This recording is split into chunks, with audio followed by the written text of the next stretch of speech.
Maraming salamat po. Kindly sit down. Unang-una, mawalang galang na po, Mayor. Huwag kayong magpasalamat sa akin.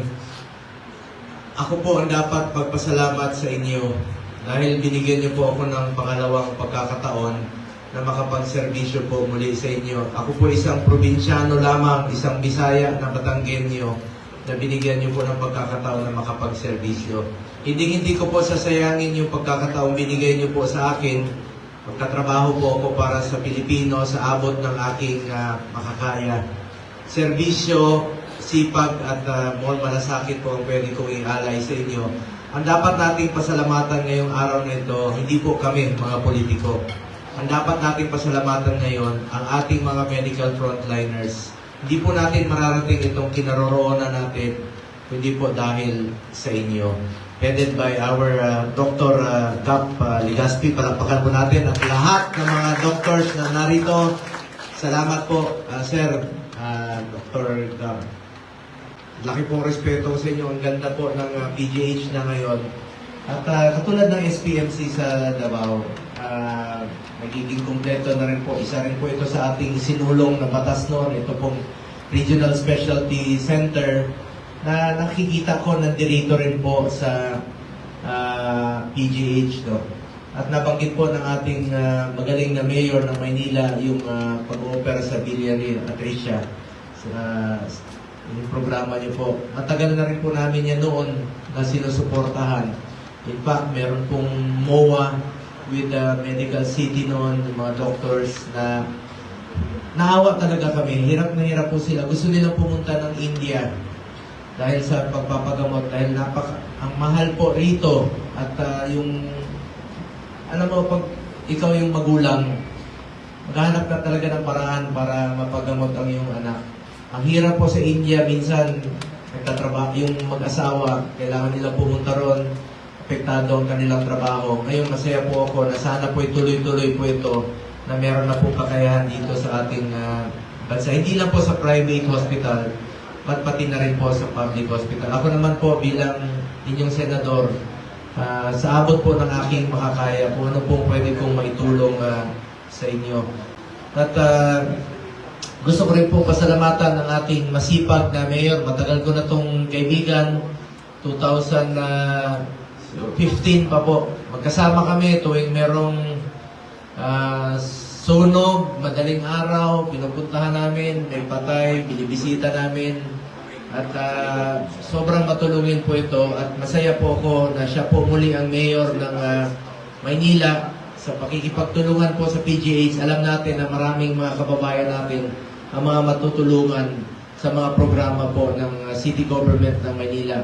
Palakpakan po natin ang ating masipag at magaling na Mayor Isko Moreno. Sir, maraming salamat, kaibigan. Magkasama po tayo sa pagsiservisyo sa ating mga kababayan. Lalong-lalo na po yung mga mahirap nating kababayan na wala pong ibang mapuntahan. Unang-una, totoo po yung sinabi ni Dr. Gab. Naawa kami sa mga, noon pa to, Mayor pa po si Mayor Duterte ng Davao City. Sa SPMC po, maraming nakahilera dyan sa sidewalk. Yung mga watchers, kasi ang SPMC Regional Hospital, hindi lang po yung mga pasyente ay nanggaling sa Davao City mismo. Yung iba, nasa kapit rehiyon, ang layo, 4 na oras yung biyahe, 5 oras yung biyahe. Wala silang sariling bahay, wala silang sariling pagtitirhan.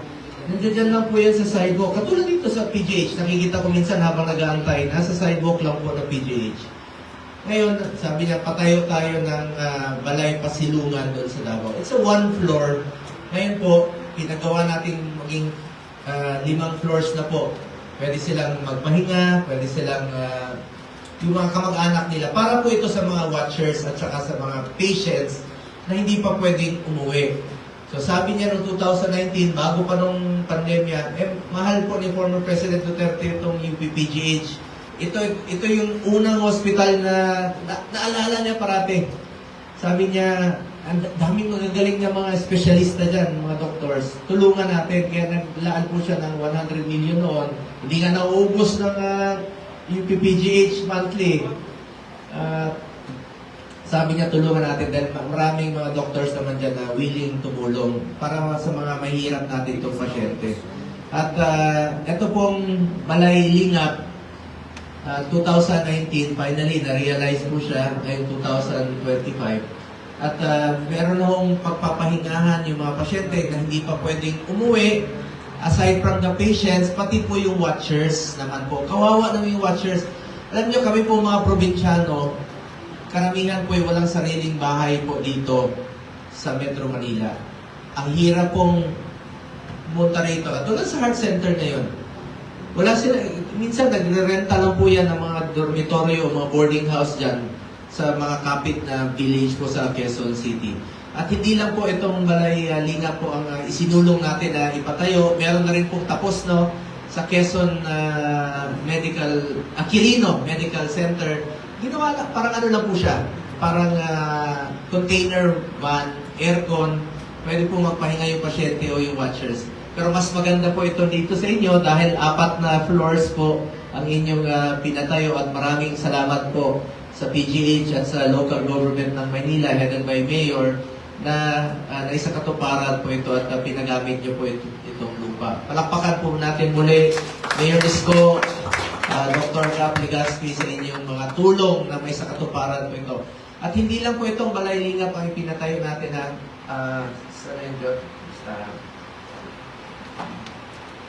ito po, Quirino Memorial Center, meron pong bahay pasilungan, tapos na po, nabuksan noong September 11. At ito po sa PGH, sa Davao naman po, tapos na, 5 floors. At meron rin po tayong mga isinulong pang ipatayo, no? Sa Philippine Children's Medical Center, Philippine Heart Center, at sa Dr. Jose Rodriguez Memorial Hospital. So, 6 po yan ating isinulong at yan po ang gusto ko rin pong may patayo at paramihin pa. Kasi kawawa talaga yung mga nasa probinsya. Ang hirap pong magkasakit, wala po silang ibang matakbuhan. Kung hindi tayo po mga government hospital, tulungan po natin. At proud lang po ako bilang inyong senador sa ating pagpupursige rin po ng ating masipag na si Dr. Cap Legaspi ay principally sponsored Republic Act 12210 increasing the bed capacity of the Philippine General Hospital from 1,334 to 2,200 beds. At bilang inyong senador, I have authored 25 laws. I have principally sponsored 95 laws, including 93 laws for the establishment and upgrade of public hospitals. I co-authored and co-sponsored 193 laws. At kasama na po dyan karamihan, increasing the bed capacity at pagtatayo po ng mga hospital. At nakita ko talaga sa kakaikot ko sa buong Pilipinas, hirap na hirap po tayo. At masaya po ako na ito pa lang yung PPGH ang talagang health provider ng City of Maynila. No? Part po siya. At nakita ko ang hirap po magkasakit. Noon, bago pa yung pandemya, sa kakaikot ko sa buong Pilipinas, isang pasyente, isang kama, 2 pasyente. Lalo na yung pandemya na bawal pong magkadikit-dikit. The more we should invest sa ating healthcare system. 6 years po akong naging chairperson ng Committee on Health and vice chairperson na lang po ako dahil po sa changes sa politika no, sa Senado. At ako po ang chairman ng Committee on Youth, Committee on Sports, at vice chairperson po ako ng Committee on Health. At sa Commission on Appointments naman po, sa health pa rin po yung aking, kung sakali, no, may mga na-appoint na Secretary of Health, kami po yung nag-sponsor sa Commission on Appointments. Anyway, bilang chairman po ng Committee on Health, 6 years po noon, 3 po ang aking naging prioridad. Malasakit centers, super health centers, at regional specialty centers. At ang PGH po, ang isa sa mga unang malasakit center na naitayo po noon. At dapat po walang pinipili yan. Para sa Pilipino po yan. Pera po ng Pilipino yan, dapat po ibalik sa Pilipino sa mabilis na paraan. At ako naman po nakikiusap sa ating mga social worker, huwag niyo pong pabayaan yung mga kababayan nating mahirap na wala pong ibang matakbuhan. Habaan niyo po ang inyong pasyensya sa mga pasyente na wala pong ibang matakbuhan kung hindi po tayo na nasa gobyerno. Meron na 167 na malasakit center sa buong Pilipinas at kasama na po ang PGH. Batas naman po yan at karapatan po yan ng bawat Pilipino. Pangalawa po, ito pong super health centers. It's a medium type of polyclinic. Maganda po ang layunin ng Super Health Centers. Kaya nakikiusap po ako parati sa ating DOH na make it operational. Monthly po ako nag-hearing noon, including PhilHealth, yung mga reforma po sa PhilHealth. At nagkaroon po ako ng 14 hearings sa Senado.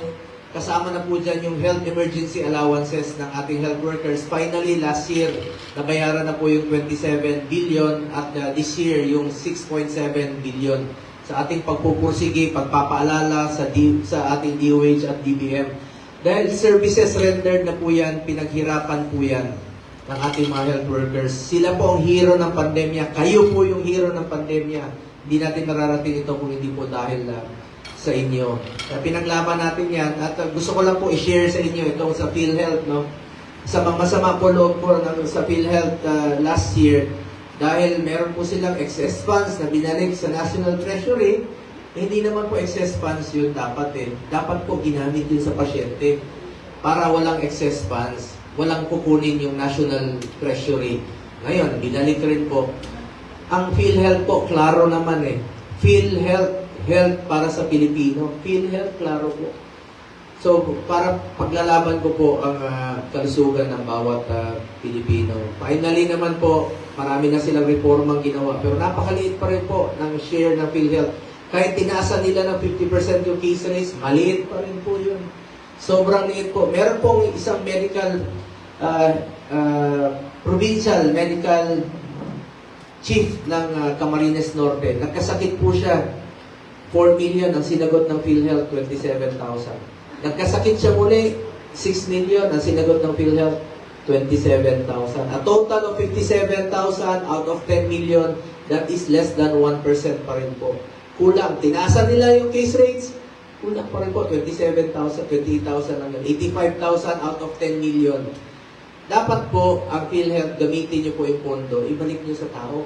Alam mo yung Provincial Health Officer, ang na-contribute niya po sa kanyang sahod, 200,000. Ang na-avail niya lang po is 58,000. Nalugi pa siya, namatay pa siya.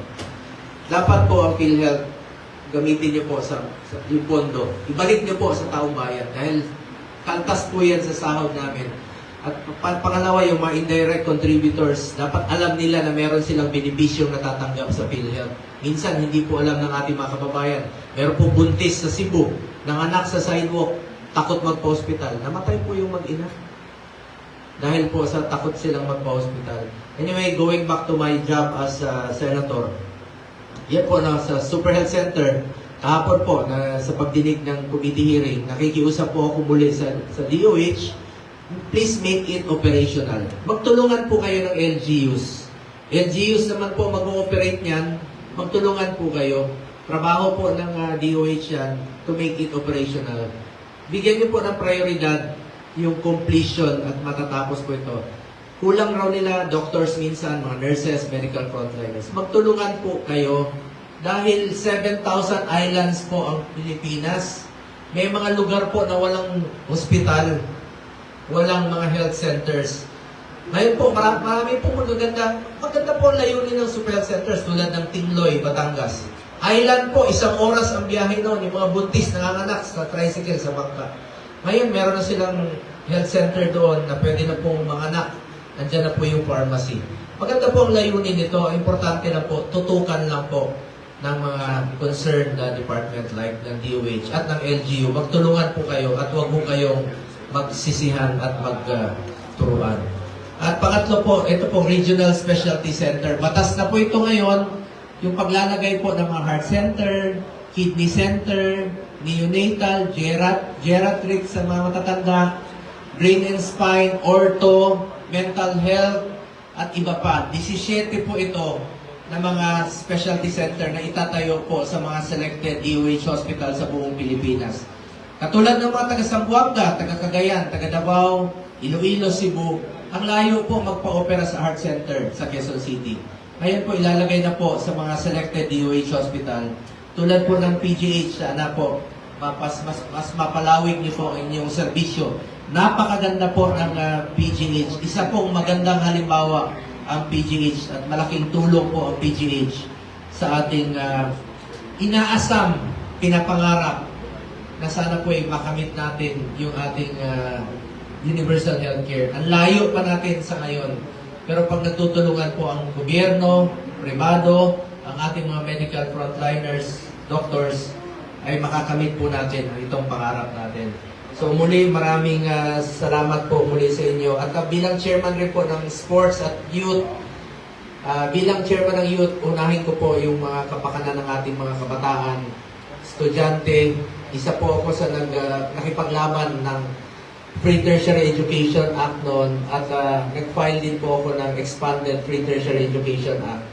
Pangalawa, bilang chairman ng sports, isa po ako sa nagsulong ng National Academy of Sports. Meron na yung eskwelahan sa New Clark City na pwede po mag-aral at the same time mag-training ang student athletes. Walang masasakripisyo dahil pwede pong pagsasabayin ang pag-aaral at ang pagdating training po. Gusto ko pong paramihin yan pagdating ng panahon. Proud po ako, Mayor Isko, si Carlos Yulo, first twin gold natin mula sa Manila. Taga rito po. Nakaka-proud po. Chairman po ako ng Sports 2019. Dati kulela tayo eh. Wala tayong napapanalunan na ginto. Ngayon, meron na tayong ginto sa Tokyo Olympics at 2 gold naman tayo sa Paris Olympics. At tututukan ko rin po ang edukasyon. Sisingit ko na lang po sa inyo, sa gulo po ng politika ngayon, sa gulo po ng nangyayari, I am one with the Filipino people in this crusade against corruption. Sana yung mga ginagamit na pondo sa flood control na ginagawa pong gatasan ng ilan, sana ginamit na lang po sa mga ospital, ginamit na lang po sa classroom, ginamit na po sa mga health center. Ilang buhay po, ilang mga mahirap po makikinabang po dito. At patuloy ko pong ipaglalaban yan bilang inyong senador in the next 5 years po. Bukas po ang aking opisina para sa inyong lahat. Tawagin niyo lang po akong Kuya Bongo kahit saan tayo magkita. Kilala naman po ako ni Mayor Isko. Wala po akong kaarte-arte sa katawan. Kung anong kinakain nyo, ganun din po ako. Ano sinasakyan ninyo, ganun din po ako.